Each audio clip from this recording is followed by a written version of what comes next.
Optima Living operates high-quality seniors living communities across the lands now known as Alberta and British Columbia, traditional territories of diverse Indigenous peoples. We acknowledge that the lands where our communities stand and that our staff and residents call home are the traditional territories of many First Nations people, and we recognize their history.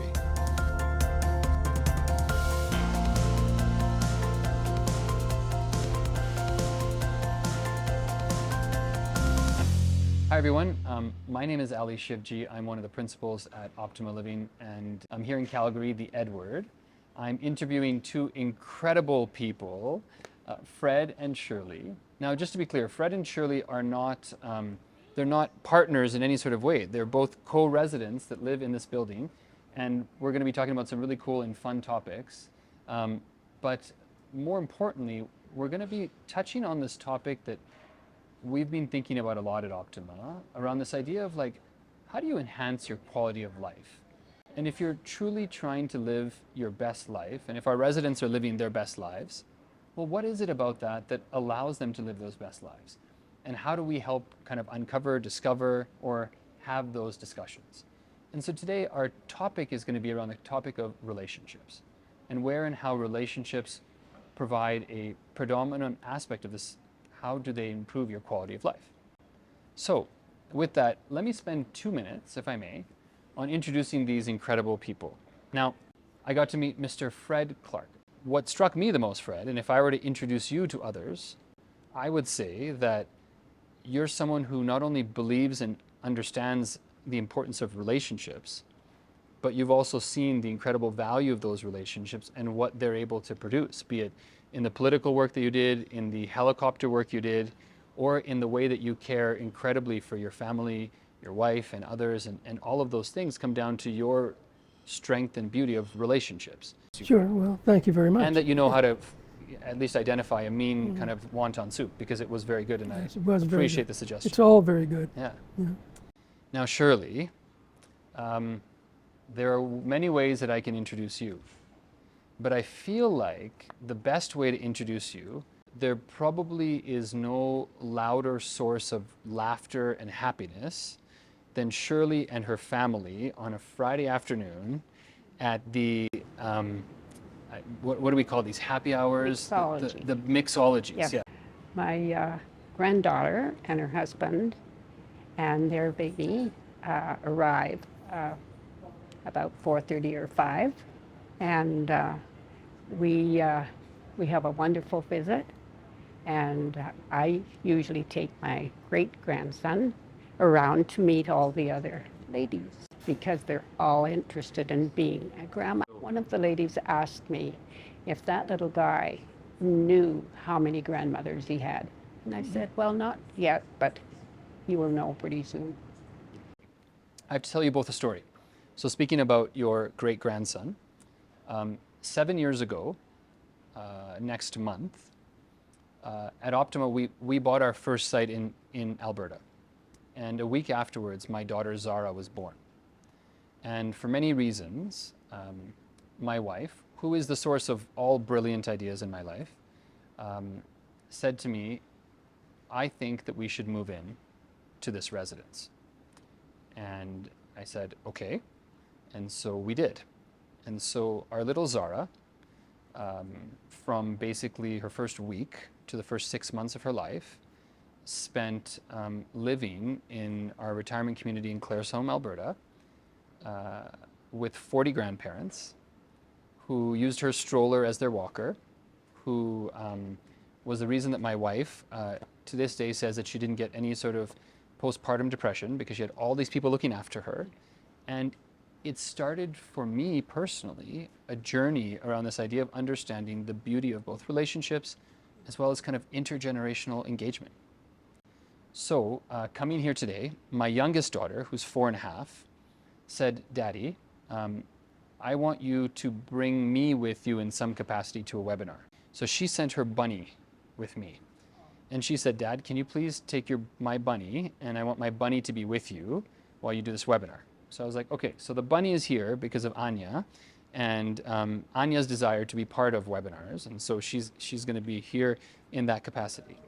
But it starts this conversation about relationships and how important they are to quality of life. And so maybe I'll just start by asking each of you, when you think about this idea of where and how the relationships that you have allowed you to have the quality of life you have today, what does that mean to you, Shirley? I'll start with you. Like, what?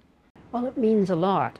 And it was actually my family that said, Mom, you're getting on in years. And I came from Red Deer, where I lived a number of years, but I had no family there. I had many friends, but I was really too far away from my family. So Calgary was actually the place that I had to be. I think I have 10 or 11 family members here, and I have never regretted a moment of it. So they sort of talked me into this, and then we started hunting for a place to be. Yeah. And this was the place that we chose, and I've never looked back. Fred, tell me, when you think a little about this idea of relationships and how they apply to your life today, or what it means to you, and particularly here at the Edward, how would you? Well, I'm from many years of relationships. It was part of my job, part of my corporate life was relationships and sales and marketing. And from a family standpoint, we were very close. My wife and I and the two children married very young, both mature, which helped, but had our kids very young, and we grew up as a nuclear, very, very happy, very loving family. And then one by one, that started getting ripped away. Our son passed away at 57 with cancer. And then my wife is in Alzheimer's down in another facility here in town. And relationships at that point in time didn't seem to matter to me, except that after being alone in a 3,500 square foot home, 3 floors with a dog, I didn't speak Poodle and my dog didn't speak English. So actually it was my daughter that we parry and thrust and, we try to outdo each other wittingly. But she came to me one night after supper. I had them over and she said, Dad, you've got to get out of here. And I said, well, why is that? She said, well, you're losing your edge. And she says, we've been zinging you all day, Paul and I, and they're just going over your head. You no retort. You got to get out of here.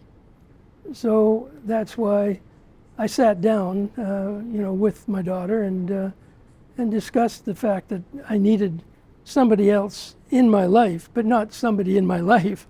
I just need people to talk to and to have dinner with and chitty chat and coerce, and we kibitz back and forth here.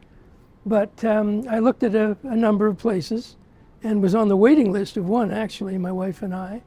But when push came to shove and I looked at a few places, but I found when I came in here, there weren't many here. There was just, Shan and myself and a couple of others. And felt very comfortable here, very comfortable with the staff, and have developed, now I've been here coming on 2 years, and I've seen the residents increase in number, and find it very engaging. And everybody's their own quarterback. Some people are easy to approach, others are less easy to approach, but it's all worth a try. Shirley, do you feel like it's, and I'll contrast outside the Edwards, so before you got here and then now that you're here, is it difficult to form relationships later in life? Oh, absolutely not. I think it's easier. Okay, tell me about that. I find that I met 21 people the first day I came here. Of course, I just met them, and my first thought was, how in the world am I ever going to remember the names of all these people? Yeah. But as you sit with people at the meal table and so on, you become acquainted with as many as you want to. I sat with different people, or tried to, each time I came in to lunch and dinner. And I don't think a week went by that I knew people's names. We had lovely visits, and I just felt, well, this is home. Yeah. It was that great. Fred, what makes this place home for you? What does home mean to you, and how does Well, first and foremost is comfort. And if you're not comfortable, you can't feel at home. But I found that very early in moving in here, I was able to communicate with people and staff. The staff is marvelous here. One thing that's good about here, you can be as alone as you want to or as involved as you want to. And I'm sure Shirley will agree that there's no pressure to participate. And if in fact someone has a tendency to not show up, they're noticed, their absence is noticed within a day or so. Yes. Where's Steve, or where's Fred, or where's Shirley? And then of course people reach out to you and find out, is there can I help? Is there something wrong? No, I'm just fine, But there's that communal fraternity, if you will. Well, it's a family in its Absolutely. own way, right? Absolutely. And it's a community, Yeah. really. And of course, what can you say about the ambiance here? I mean, I've stayed all over the world, and I've been in some 5-star hotels that the rotunda doesn't compare to this, you know what I mean? But it's the place to be, as I facetiously used to say to the people down at Section 23, is that I looked at the rest and I chose the best, because this has everything going for it. What would you say to yourself, or people that are at home right now in that position, they've been there too long, what would you say to them about the quality of relationships and quality of life that they should be aware of? Well, the hard line or the lovable line? You can pick both. You can pick both. I'd say get with it and get over it. Get out, get into the world. You can't sit here and fester and worry about things that you have no control over. Shirley, what about you? I mean, what would you say to yourself if you had stayed longer, or even when you were in that hesitant phase? I was ready to move. I had planned it sort of for 3 years, and then a little push from the family made it come to fruition.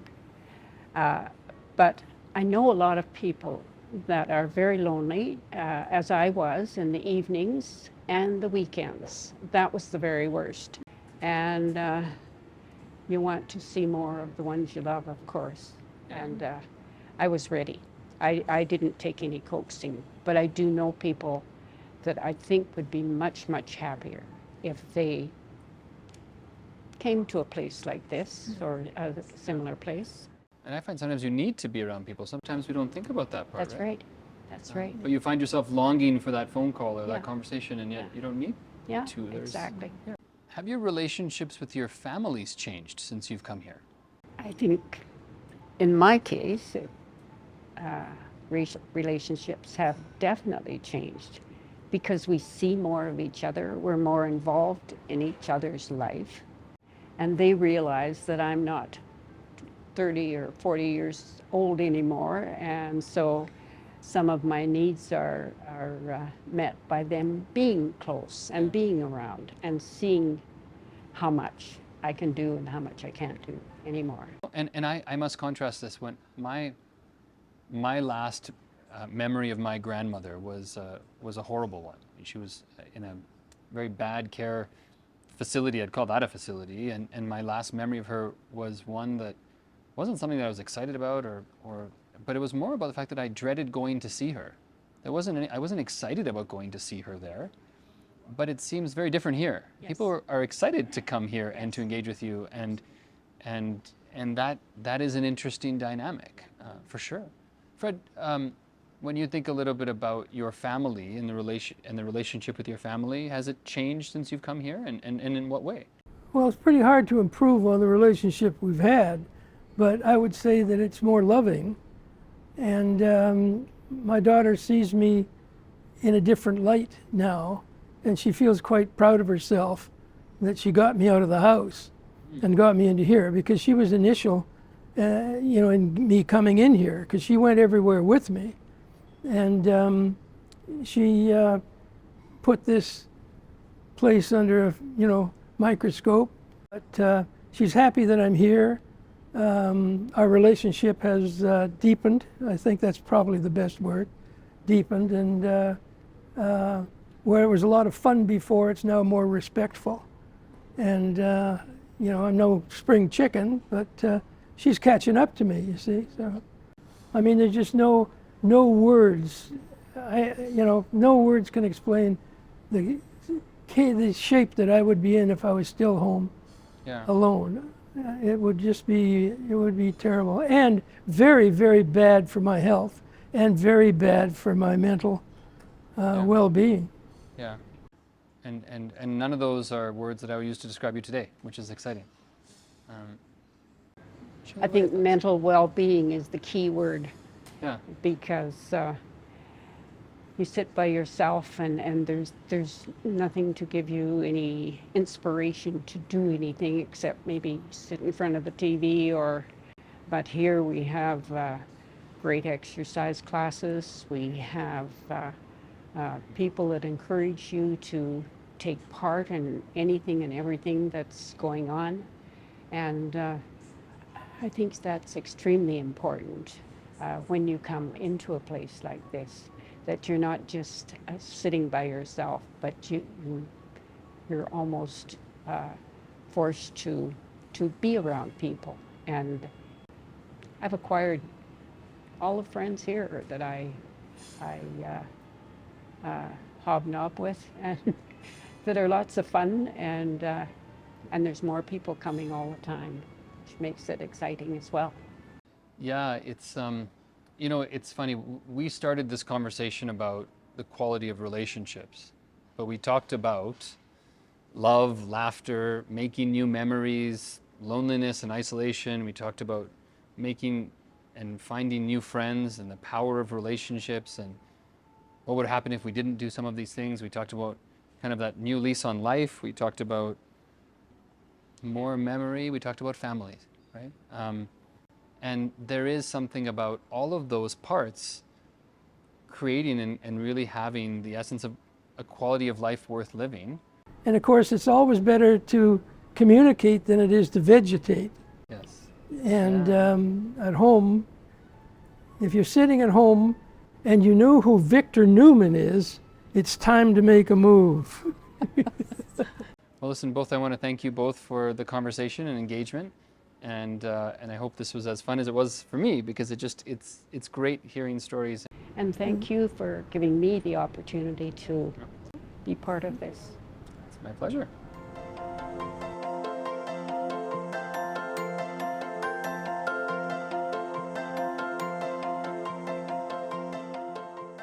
We're not the typical seniors home, we are the Edward. We are a seniors home in the body of a boutique hotel. The looks matters, but the looks also show what we do inside the walls.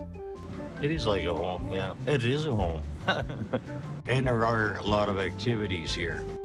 Mind you, I get a lot of activity here. You know, that's my main thing. I'm doing more playing than I was at home. I love working here for multiple reasons. The residents are very much the key part of it. They are very understanding and worldly people that love to share advice and wisdom and stories. Mind you, I didn't come in thinking that I'd be getting all this knowledge and history lessons every single day, but I'm grateful for it. I know a lot about Alberta that I didn't know, and I've been here for decades. And I like to just soak it all up and give them that time that they can feel they're being taken care of and heard.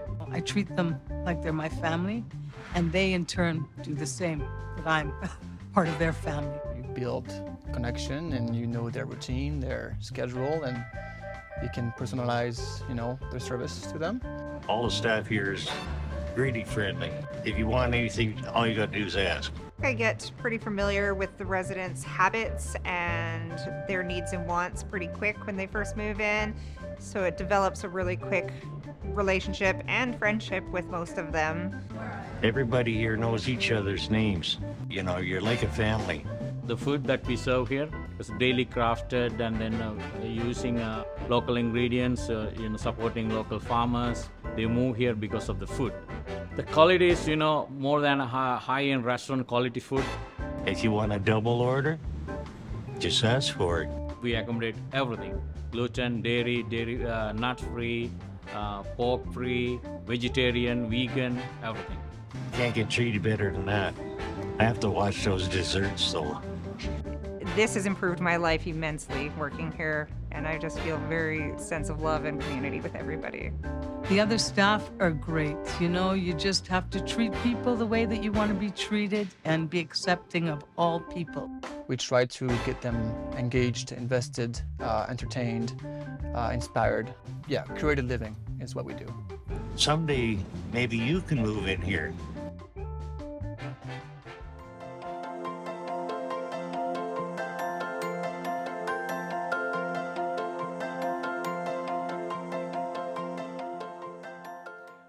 For many older adults, choosing or having to choose to enter congregate living is potentially quite a threatening, challenging experience.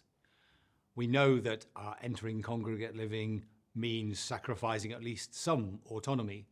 The places couldn't exist if that wasn't the case.